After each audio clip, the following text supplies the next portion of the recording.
Good evening, everyone. Before we begin, we would like to recognize the 12 First Nations that reside in the boundaries of the state of Wisconsin. Among them, the nations of Ho-Chunk, Potawatomi, Ojibwe, Menominee, Mohican, Oneida, and Brothertown. We honor the history of resistance and resilience to give us a sacred space to share with you today. My name is Maria Mendoza Bautista, and I am the Director of Multicultural Affairs at Ripon College in the Center for Diversity and Inclusion. I am very happy to see all of you here today joining us, along with our wonderful student interns, Luis Aragon Miranda, Hannah Brockman, and Stephanie Bowen.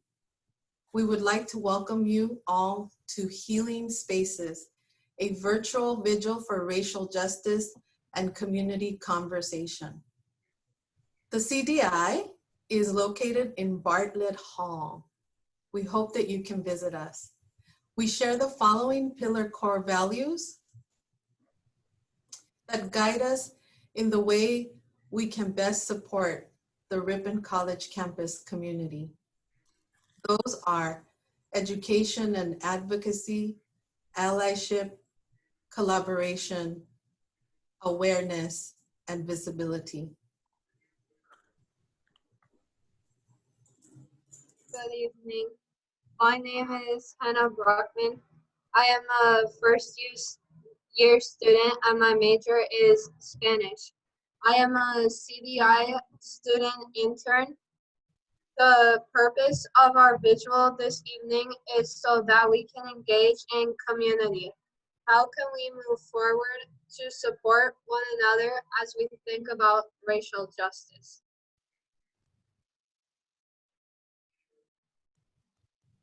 Good evening. My name is Luis Aragon Miranda. I'm a transfer student and I'm a senior student this year at Ripon. My major is in sociology and anthropology, and I'm a CDI student intern. Through our common humanity, we can see that beauty and sorrow, good and evil, invite us to become critical thinkers. We are also challenged to be our best selves, to show a desire to remind all of those struggling with heavy burdens that they are not alone. They are beloved, their stories matter, and their losses matter as we come together as people, differing in color and ethnicity, languages, and countries of origin. Good evening. My name is Stephanie Bowen, and I'm a senior chem bio major and also one of the CDI student interns. By celebrating various cultural traditions and faiths, and yet experiencing the healing power of presence, sharing words of comfort, listening deeply to one another, putting aside busyness and pausing to be companions to one another after yet another harsh and violent turn in the human journey.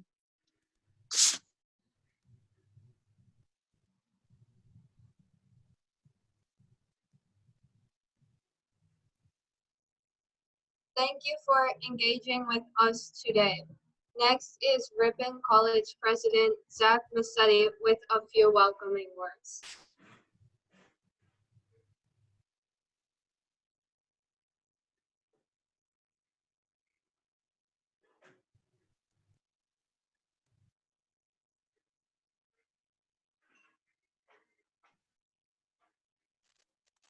Can you all hear me? Can you see me? Yes. Yes. Okay. Maria, do you want to keep or we can keep the overview on? A few words, folks, and first of all, thanks to Maria and the great messages from Hannah, Luis, and Stephanie. Over the last few weeks, and in particular in the last week since Kenosha, there have been so many words running through my head, and I know through many of yours as well. To me, words like justice and fairness and civility and decency and kindness and respect and human rights and Black Lives Matter, all of these have been things that have certainly been at the front of my head. I want to applaud many of our students who are involved in social activism. In particular, I'm very pleased tonight to hear about Professor Solis's mural project that I heard about this morning. I hope students will participate in that. It's really an exciting development. I also want to let you know I've had a conversation in the past week with the chief of police here in Ripon, and I know he is eager, but on your terms, to listen to what you all have to say when the timing is right for that. And I know that also is a positive step forward. We have really so much to do as members of our own community here on campus in Ripon, in the state of Wisconsin, and really in the country and the world. And I'm so very much, I think we're all focused on what we can do better for all of our futures. So again, thanks for having this tonight, Maria, and all the events that you've had over the course of the last few weeks. Thanks to the interns. And again, I'm really looking forward and hope that students will participate in Professor Solis's Black Lives Matter mural project. Thanks. Thank you, President Massetti. Next, we would like to welcome recently retired Professor Brian Smith for an invocation as we center ourselves in this moment within community. Thank you, Luis. Let us take a moment to center our minds before we begin our conversation.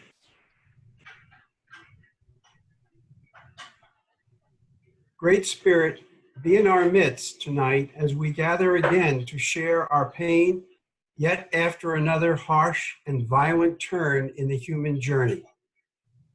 We are struggling with heavy burdens of violence against our sisters and brothers, most recently against Jacob Blake in Kenosha.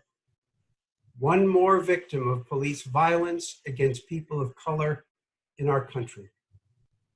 Many of our own political leaders have shown indifference to racially based violence and injustice. And this makes our pain even more difficult to bear. So as we gather in this healing space together, let us listen to one another's pain and fears. We cannot change others, but we can comfort one another and recommit ourselves to continue the journey towards justice in our society and for greater understanding and respect on this campus for one another's dignity. Be with us, Great Spirit, in our hearts and in our conversation with one another in this hour of healing. Amen.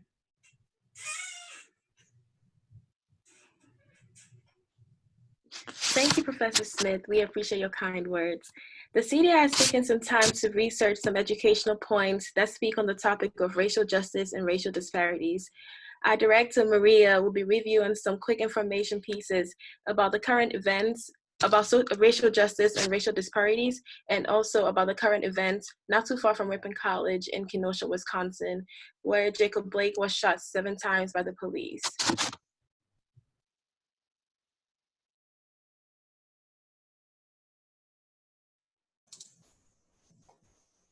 Hello, everyone, again. Thank you, Stephanie. So what is racial justice? We're going to do a very quick review for everyone joining us here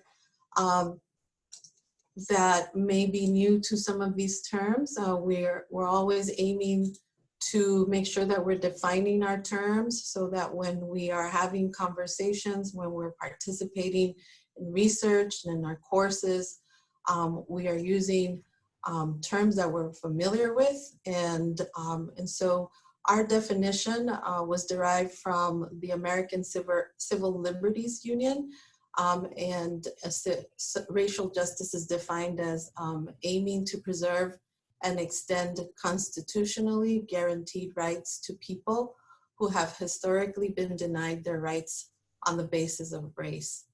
And so what's at stake here?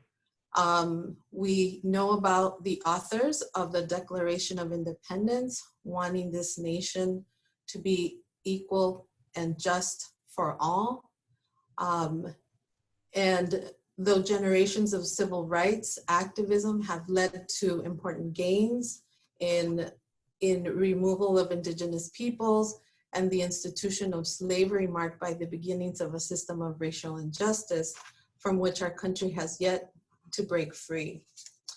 Deep-seated systemic racism and inequities that disadvantage communities of color are still woven into the fabric of our institutions today, from education and housing to our criminal legal system. And so what does this look like when we think about racial disparities? We did a little bit of research and we looked at some numbers and statistics to give us a bit of a picture. And it begins with birth rates in the United States, and the delivery room is really where it starts. Black women die 3 times more often giving birth than white women, and pregnancy-related deaths per 100,000 live births. Another racial disparity that we see are in poverty rates. As you can see, Native Americans have the highest poverty rates in the nation at 25.4%, followed by Black and Hispanic communities. And so as you can see, the poverty thresholds here are pretty minimal for even 2 people who reach the threshold of $16,247. Another racial disparity we found were currently we're dealing with a global pandemic. And so where does this leave these disproportionate rates from COVID-19? Specifically in Wisconsin, we found that Black people represent 6% of the population and nearly 40% of COVID fatalities.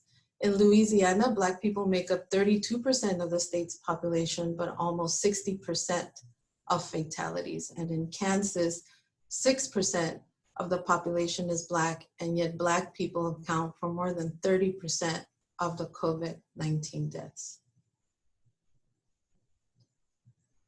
We're also looking at how long do we live? And we found that Black men and women live shorter lives in comparison to white communities. Now we move to education. We looked at US high school rates, graduation rates, and as you can see, Black students face disproportionate suspension rates as well, is what the data was showing. Black females in particular often receive more severe penalties for the same behavior as their white peers. They are nearly 6 times more likely to get out of school suspension. As you can see, these rates are dismal and we all need to do better. And this brings us to Ripon College, a 4-year higher education institution. The percentage of first-time full-year students who graduated within a 6-year span of starting a bachelor's degree, we see that Hispanic or Latino, Latinx communities, Black communities, and Native American communities continue to fall low in those averages. In the US workforce, Black and Latinx people have a higher unemployment rate than average.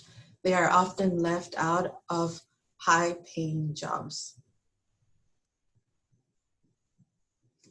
And when we looked at business and the representation in what they call a C-suite, where you reach sort of the highest point in the business world as a CEO, we found that there was a tiny fraction of corporate leaders. And this is pretty much what we found, is that there are 4 Black CEOs that represent these different companies, and there are no other races that are represented, and they're all men.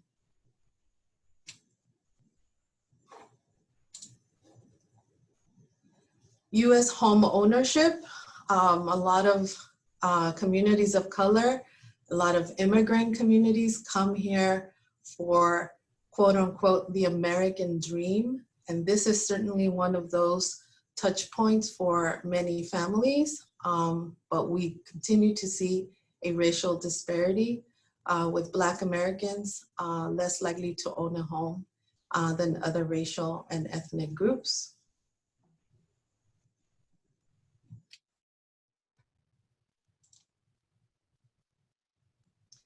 And we move to the criminal justice system, where Black men are 2.5 times more likely to be killed by police than white men, according to a study from the University of Michigan, Rutgers University, and Washington University. Bias also plays a vital role in what is documented and how they manage plea bargains and sentencing for these inmates.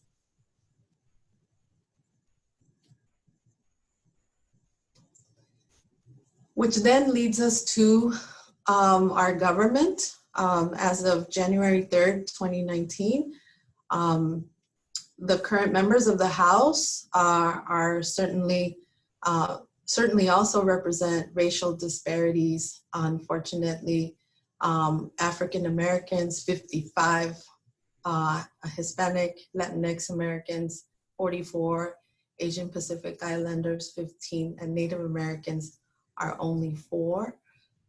Congress is, seems like baby boomers are falling from 62% to 53% of the House, and the second highest is Generation X, growing from 27 to 31%, and millennials make up less than 6% of the House of Representatives. And so for those of you students who are joining us who are interested in politics, we need you to be at the forefront. So we hope that you can consider being some of our representatives at some point.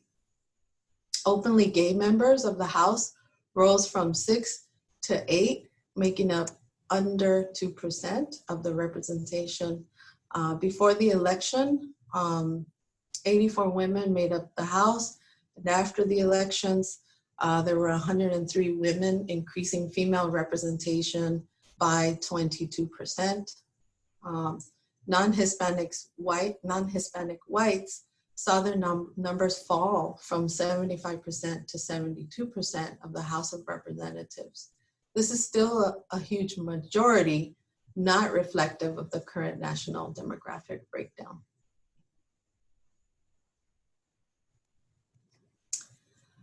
As you all have seen in the recent news, we learned about Jacob Blake on August 23rd, very local to Ripon College. Kenosha is not too far from here, only about an hour and a half. And police officers were called to the scene where a video has basically been shown all over social media showing this altercation. But before they tased him, then they ultimately shot him 7 times in the back as he was leaning into a vehicle.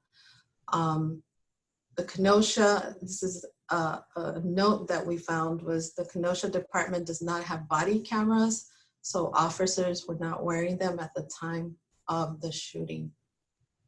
In the hours and days following, protests erupted, and the small Wisconsin city of Kenosha became the center of nationwide outrage, the latest focal point in what has been summer of unrest amid cries for racial justice. For us, it was important to learn a little bit about who Jacob Blake is. Today's healing and conversation is about humanity, and we really wanted to know who he was, where he's from, and we learned that, you know, he's a 25-year-old father of 6 who is unfortunately currently paralyzed from his injuries.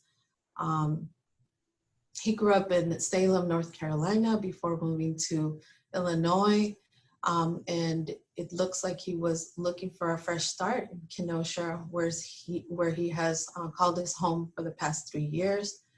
We found a quote from a family member saying that, it just felt like a safer location for him to build a better life. Jacob Blake loves music, architecture, and sports, and he played football and basketball in high school. The last words that Jacob Blake heard before being shot 7 times was "drop the knife" by Kenosha police officers.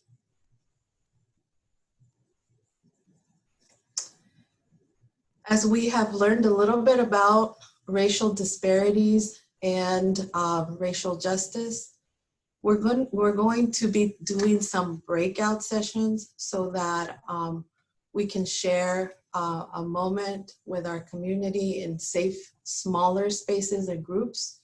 And the goal of our next 15 minutes as we break off into groups is to really reflect on any and all racial justice matters that impact you, that impact those around you, the current events, and then find ways to support one another in community with words of healing and support. There is no structure to this conversation, and we want it to be as authentic as possible. And so we didn't create a structure to this particular piece. The only structure around it is probably time. And so we are going to be breaking off into groups in a little bit. And let me get that ready. So we will do small groups of 5 to 6 participants. You will be put automatically into your breakout sessions, and you will receive a quick 1-minute warning so that we can all come back and share in community. Thank you, and happy sharing and healing time. Let's do it. Let's do a little inhale. Exhale. Thank you all for participating in these smaller group sessions. Would anybody like to share? We capture a couple of people who wanted to share about their conversations. Anybody can go. I think you can unmute yourself.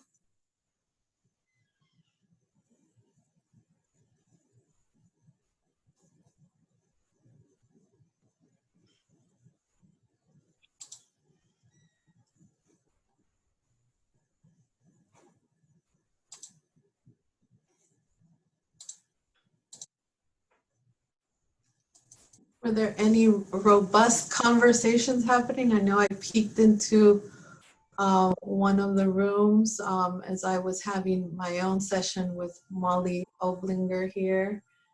Thank you, Molly, for sharing with me. We kind of just stayed together in our healing session, in our community session. But are there any others who would like to share any takeaways that came out of your sessions that perhaps we can capture and share and make notes of, so we can do some follow-up sessions or programs or ideas? I think, go ahead. Sorry. I was just going to say that Stephanie and I are both Ripon College students. While Stephanie is from another continent and another country, I'm only a state away. I think it's coming from not being from Wisconsin and like coming, I guess I'm from a much larger town than Ripon too, but it's nice that when you hear about things that like go on in Ripon, you hear about things that people are listening and people are trying to work on it and other stuff. And I think it really does speak to everyone's character when they are trying to listen, they are trying to counter things. And I think that that's really great. So I hope that stays in Ripon. Thank you, Ren. I think one of the things that we first talked about was how do we share that our homes, our offices are a safe place for everyone, and that we are safe.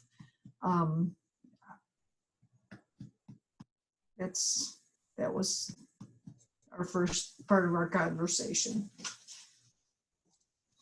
Do you have any tips that you all came up with in your session, or was that a sort of an overarching theme and question that perhaps we can help facilitate in the future with?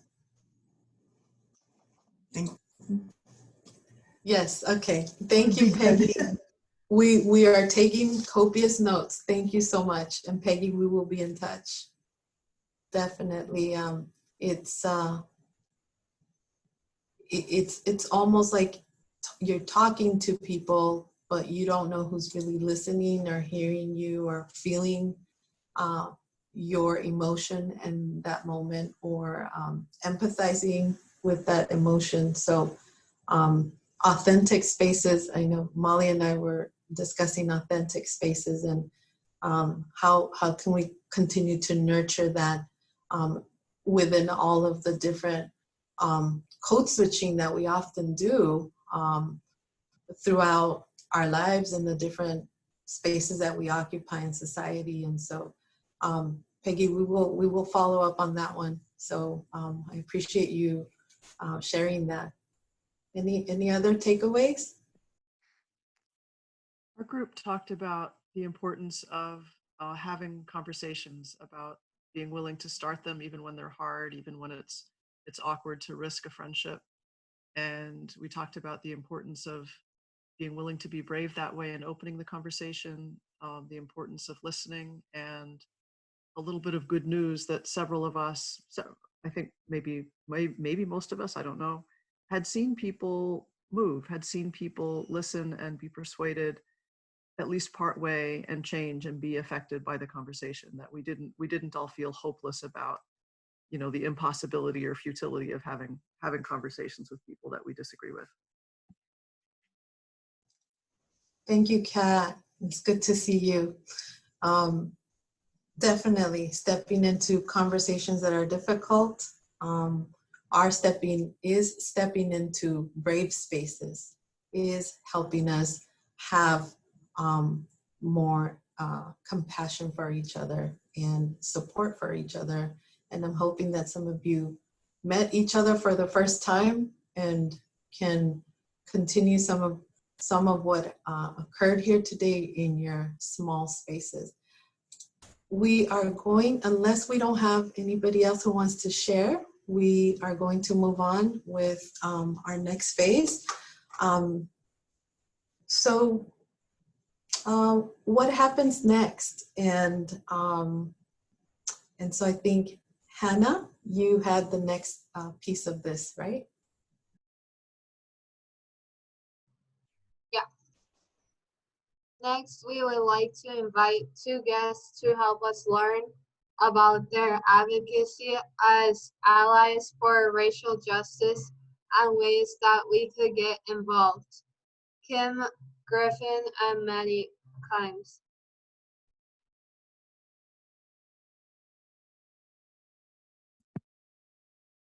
Yeah, so I'm Kat. We had a very busy summer in Ripon. After 3 separate sort of rounds of activity around first the killing of George Floyd and our response to that, and then later events, we ended up having kind of 3 major rounds of activity. And after all that, we decided that we really wanted to create an organization that would be an ongoing presence on the issue of racial justice. So we've just gotten started. We don't even know if the organization will have this name. It may or may not, but we've just gotten started, and we really want to invite the Ripon College community to be in on the ground floor of it.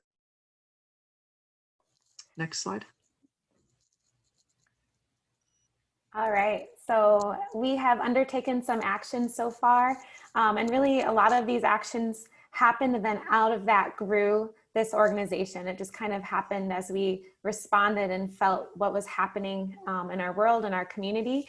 And so we had a vigil for victims of racial violence and police brutality We had a We Stand Together event for unity and truth telling. There was a campaign to save the Black Lives Matter mural downtown. And then the first meeting of our community members that are committed to ongoing racial justice efforts in Ripon. And so we just hope to have this architecture, this group, that will continue to have an ongoing presence in our community. So we're just going to show you a few pictures now, briefly, of some of what we did. The vigil that we had to honor the victims of police brutality and racial violence generally drew about 130 people. We had a number of speakers. We had a couple of faith community representatives, and we had a bunch of posters with the names of victims of police brutality. We had a procession around the square going around those names, and we read all the names out and we put flowers on them. So it was a somber event, but we were really glad to be together. It felt really important, and a lot of people came out to join us. Just a few more pictures of the procession and the posters and some of the faith leaders. Next slide. Yeah, so then for a while I was commuting out of town to go to some protests and some panels, and really felt like convicted that this work needed to happen in our own community. And so out of that, a unity event was organized. It was a chance for people to come together, and we know that unity doesn't just happen by declaring it, that it was really a start, and hoping that it would then become a catalyst. We invited the mayor and the police chief to come and share, but also the community just to listen, learn, reflect, and respond to a lot of community members, people of color, people who shared their really great experiences, but also their very painful experiences of living in Ripon. We had former students and former staff, and just a lot of people from the college sharing even about what it really looks like, and taking the issue of racism from being about statistics on the news and bringing it home. And so there was a little 8-year-old girl that just broke down crying and sharing, and I think it really broke through some barriers, but it was just a beginning. And so that was our unity event. The last thing that we ended up working on together was trying to save the Black Lives Matter mural. Unfortunately, when it was painted, the people who did it didn't know that there were some ordinances, and the city was planning on potentially taking it down. And we kind of got into action. We knew there were a lot of people who wanted it there. There were a lot of people who were really excited about it. And we put together backgrounders and information and sent out emails. And in the end, we were able to generate 73 pages of emails supporting the mural to the city council members. I think it kind of blew them away. We had many letters in the paper. There were articles in the paper. The students, some of you organized a petition and you got over 900 signatures. And in the end, it was a slam dunk for the mural. The city council voted twice unanimously to keep it. So that really was, minds were changed by all that. So that was really encouraging. Mandy and Kat, what is allyship? And you're demonstrating all of this community active coming together, but for you, what is allyship? Yeah, I would say a big goal of ours is to it's not to speak up and use our voices, but to, because we don't believe that the BIPOC members of our community are voiceless, but really that we want to amplify the voices that are not being heard. And so to look for ways to empower and to support and use whatever platforms and connections and networks that we do have, and just the things that we're involved in to create more awareness. And so we just have a couple slides that are going to share a little bit about what we hope to do and what are some of our ideas of. And so living out the allyship is something that is a continual structure in place that isn't just going to happen on one day. So yeah, what we hope to do, we hope to address local racial justice issues like policing and even just the atmosphere in our community, to provide a platform and amplify BIPOC voices here in Ripon, to bring together Ripon College and the community to collaborate around racial justice and do community education. We see a huge need for education about race and racial justice. Some of the practical ideas in this next slide here, we would love to have listening sessions where we get to hear your experiences, your concerns, your issues. Getting public events that the college has better attended by community members. We're working on just having a network of people who care about this ready to go. Maybe some shared projects. We really are interested in working with the police, maybe Black History Month, arts-oriented and cultural activities, and just a rapid response team for when issues arrive. And yeah, so we just really want to work together. We'd love to know your ideas, your hopes, embrace your passion and voices, and need your guidance really so that we can be effective. I guess I would, to add a little bit to that, for me, for example, I've kind of been itching to get into the police issue. It's been an issue I've been a little bit active on for a long time, but I felt like it was really important to wait until students came back because I want to make sure that whatever we do is really responsive to your needs and makes things better for you, not worse. So I don't want to take charge. I don't want to take a leadership role. I really want to know what would work for you, and is there any role that you want me to play, or do you want me to shut up and stand back? You know, and if that's the answer, then that's what I will do. So yeah, I want you to know that I really embrace your passion, your voices, your experience, and your guidance when you want to give it. And I also want to do my work without laying burdens on you. So that means we will be doing, for example, white on white education. If you want to have input into that, great, but we're going to do it whether you want to have input into it or not. So thank you all.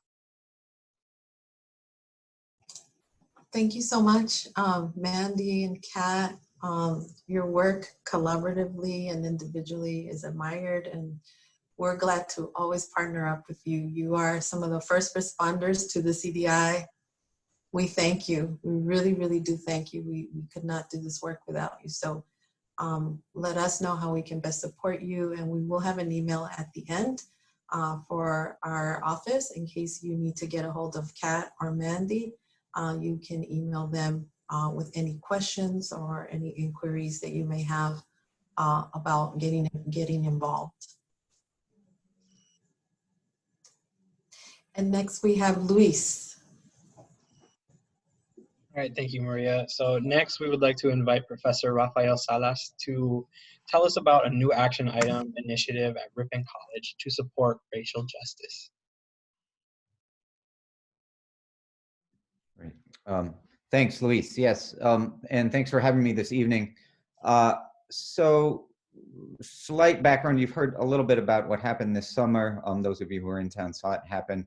Myself and a downtown business owner, after the death of George Floyd, we felt, as all of us did, you know, we were sickened and sad and felt a need to participate, felt we wanted to participate some way in the movement against racial violence. And so together we sort of designed and painted this Black Lives Matter mural that echoed some of the other images you've seen around the country. It was designed a little more specifically, you can ask me. But as I mentioned to the Breakout group earlier, I thought when I painted it that I could kind of walk away and let the message propel itself, and that was not the case. There was lots of controversy, more than I had, certainly more than I had imagined. So there was lots of writing, lots of news interviews, and as Kat has mentioned, lots of support and controversy from the community, all of which I think helped propel the message. Can we change the slide quick, please? Thanks. So yeah, so these were some of the stories that sort of came from the mural. The image on the left, my left anyway, is actually from a news source, a national news source, and it's actually about a story that happened in New York City. So I don't know exactly who Googled our mural and it ended up in a news piece about New York City, but it did show the kind of breadth of the image, and its impact was felt sort of beyond Ripon itself. But I was really glad that it happened, and ultimately I was glad for the support that came behind it, and was really proud to sort of have done it and laid it to rest. But then, of course, after the death of Jacob Blake, you know, God damn it, I felt like I was back in class. I felt like I had students that I could perhaps rally towards a cause to propel those words. And the mural was nothing except those words. It wasn't even necessarily about the movement itself. It just was meant to cement those words in people's mind, that Black lives in fact do matter and should matter. And so after the death of Jacob Blake, I contacted Zach Massetti and asked if we could sort of find a way to create a different mural on campus. And we've been talking back and forth, and we plan to do just that. I would like to include as many students as who would like to participate, and I would also ask them to help me design what it will look like. So this is a mock-up, thank you for the slide, of the south side of a wall on Johnson? Is that right? I think that's Johnson, on Thorn Street. And I would like to include the text because I think the text is very important, but the design of it could change, and I would like it to get feedback from students who would like to participate. I will help kind of organize a parameter that will make everything look good. I mean, that's kind of my job as an artist, but that doesn't negate your ideas. So I would like you to bring them. I would like to have a meeting on Monday to gather the students who'd like to participate. I would like to get the materials by the end of the week, and I want to paint this thing on Friday, Saturday, and Sunday. Okay, so I'm looking for students who want to participate in this cause. I showed you in the previous slide that its impact goes beyond Ripon. It's important for our community, but it's important for our society at large. So I don't know how best to do it. I was going to ask students to email me directly to ask if you want to participate. And then, in fact, that might be best because I'm asking for students who really want to dig in and show up. I don't want to corral students who are wishy-washy or half in and half out. I need students to show up and paint this thing with me. So if you want to join me, why don't you shoot me an email this weekend, and I will gather you all for a meeting. I'll respond to you as a group. Okay, so please join us. There is no talent required. I can help you. I teach students to paint all the time. We can do this together. Okay, so give me a shout on email, and I'll take it from there. Okay, so please join me.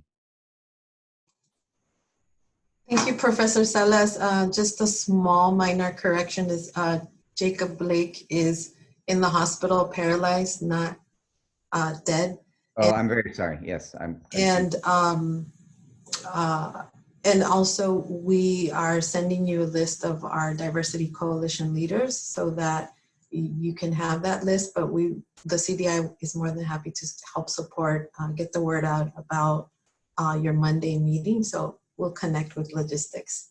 Okay, that sounds great. I hadn't gotten that list as of today. And yes, of course, sorry for my incorrect statement there.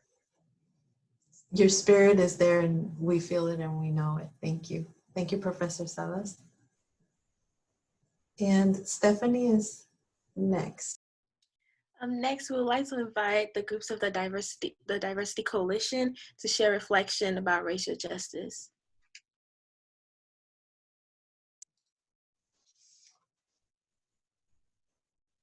So I think Ren left our meeting. She had to go to another appointment, but the Queer Straight Alliance left us with a statement. The Queer Straight Alliance of Ripon College stands for allyship and the existence of safe spaces.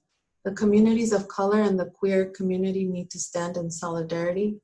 When my queer, trans, Black, Indigenous, people of color, siblings face disparities and violence at the hands of racism, we cannot stand idly because we have white privilege. We are stronger together than we are apart. Thank you to all of the QTBIPOC that have fought for my rights as a queer person.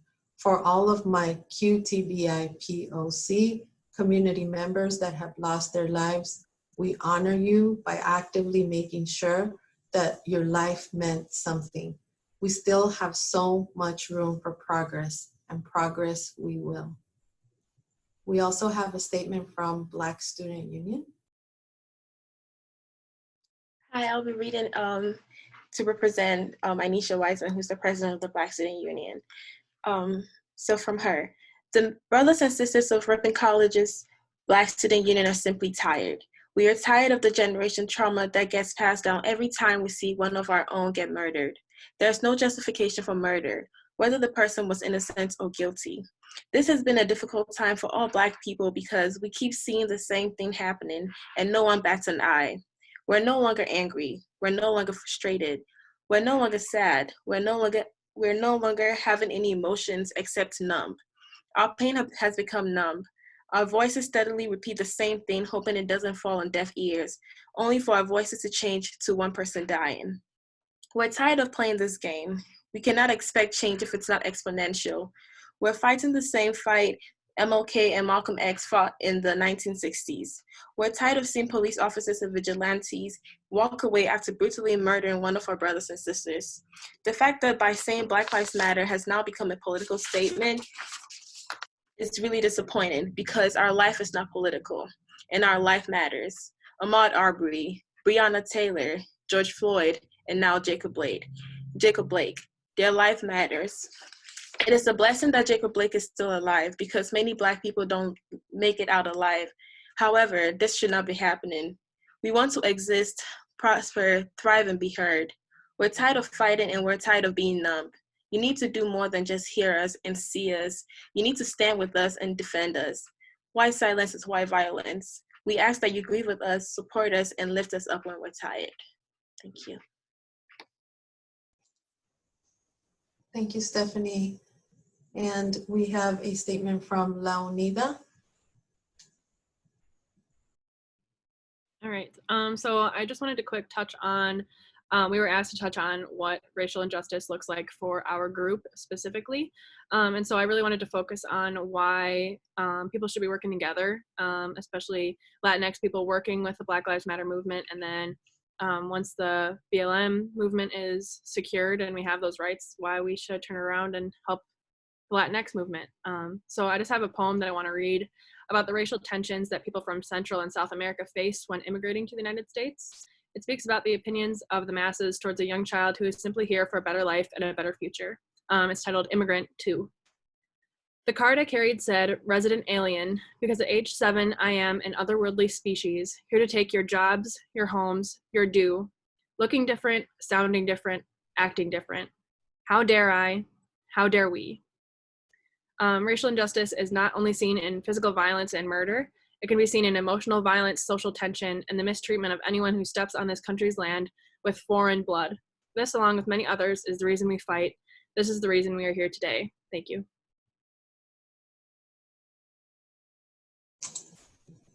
Thank you, Diversity Coalition. We appreciate your words today and your reflections. We'd like to leave you all these last couple of minutes with a video from an award-winning animated short film by a fellow professor, Ramona Beltran, University of Denver Graduate School of Social Work, who writes a lot about historical trauma and healing for the Native American communities. We want to leave you with this. Thank you.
they can impact the genetic material surrounding our DNA.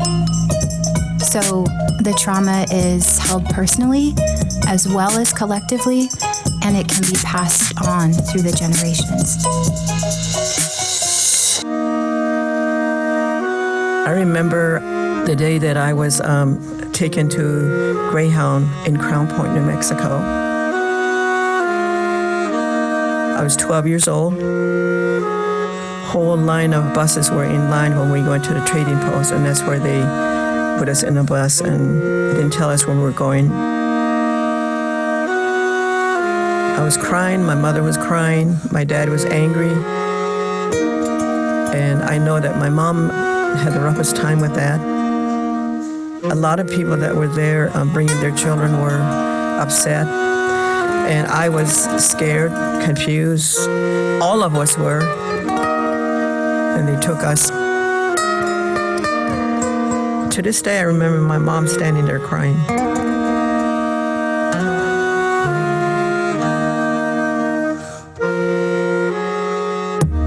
And we end up in a place called Inner Mountain, and that was in Utah. We were told that the way you live and the way you believe is not acceptable by us. We need to cut your hair. You cannot speak Navajo anymore. You're going to learn how to speak English. I had a long hair, and it got cut. The sadness that I felt, it was painful. I couldn't sleep. I was scared that something would happen while I'm asleep. I felt like I lost everything in terms of my family, my relatives, and I was in the middle of this place where even if I was to run away, I didn't know which way to go. I remember some people hanging themselves in the dormitory and things like that. Some kids ran away and didn't make it home. A lot of people got sick. I remember a few times that I was in trouble only because I opened my mouth to say something in Navajo. But you know, that did not affect me physically, but affected me emotionally because I began to think like, what's wrong with me? There must be something wrong with me. But no matter what they said to me, I knew who I was. The teaching from my dad was very strong to the point where I think that kept me going all these years. At some point, you have to make up your mind that you're going to be in pain the rest of your life, and you got to search around, how do I get rid of it? There's ways to do that, and a lot has to do with the spirituality. You'll never forget what happened, but you'll be in charge of that healing.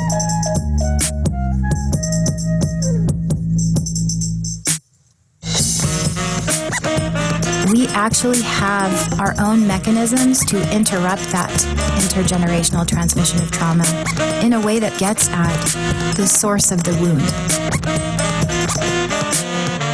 Narrative is one of the ways that we interrupt that direct line of the trauma to the outcome.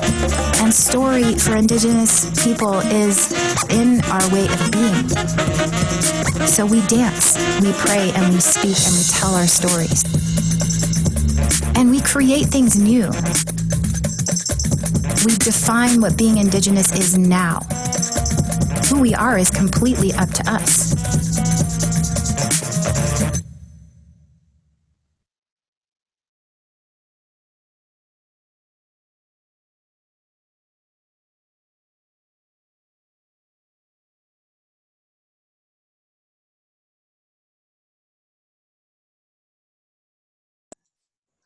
We leave you with the power of narrative. Thank you for joining us, everyone. If you have any questions, concerns, thoughts, further reflections, please don't hesitate to contact us, diversity@ripon.edu. And please come and visit us at the CDI, Bartlett Hall. Thank you, team. Thank you, everyone who reflected with us today. Thank you, guest speakers. Thank you, everyone. Have a good evening.